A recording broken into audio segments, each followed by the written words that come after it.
Line سیدھی ہے.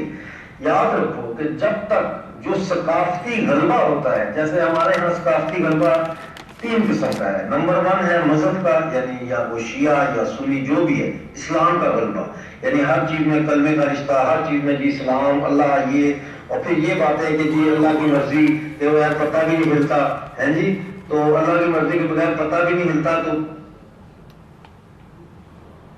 Line سیدھی ہے. یاد رکھو کہ جب تک جو ثقافتی غلبہ ہوتا ہے، جیسے ہمارے یہاں ثقافتی غلبہ تین قسم کا ہے. نمبر 1 ہے مذہب کا، یعنی یا وہ شیعہ یا سنی جو بھی ہے. اسلام کا غلبہ، یعنی ہر چیز میں کلمے کا رشتہ، ہر چیز میں جی اسلام اللہ یہ، اور پھر یہ بات ہے کہ جی اللہ کی مرضی کہ وہ یار پتہ بھی نہیں ہلتا ہے جی، تو اللہ کی مرضی کے بغیر پتہ بھی نہیں ہلتا. تو اس طرح کی باتیں کر کے لوگوں کو سلانا، نم کرنا، جدوجہد سے دور کرنا، اپنی زندگی کے حالات، اپنے ملک کے حالات، اپنے قبضہ گیری کے حالات سے نجات حاصل کرنے کی امنگ کو ختم کرنے کے لیے اس قسم کے پروپیگنڈے کیے جاتے ہیں. ٹھیک ہے نا. دوسرا ہو گیا ہمارے اوپر دو قومی نظریے کا غلبہ کہ ہندو ایک علیحدہ قوم، مسلمان ایک علیحدہ قوم. تو قومیں جو ہیں ان کا تشخص جو ہے وہ مذہب کے ساتھ نہیں ہوتا. اور تیسری چیز جو ہے وہ نظریہ پاکستان.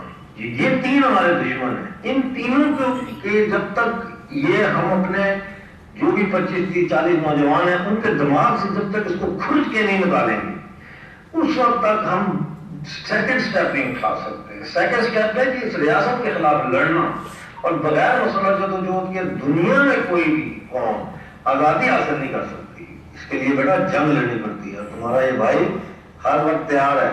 میں جو آپ سے بات کر رہا ہوں، آپ یہ سمجھیں کہ آپ کا بلوچوں سے، سندھی قوم پرستوں سے سب سے رابطہ ہے.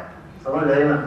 آپ کو جو کہا بس اس کو تھوڑا سا کریں. ابھی تھوڑا سا اور ٹائم لگے گا، چیزیں اور پختہ ہو جائیں گی. ہم ایسے تھوڑی ہے کہ باقی دنیا جو ہے وہ اپنی مسلح لڑائی لڑ رہی ہے، ہم چولہا ڈال کے بیٹھے ہیں اور یہ بادشاہ ڈیم نہیں روک سکے.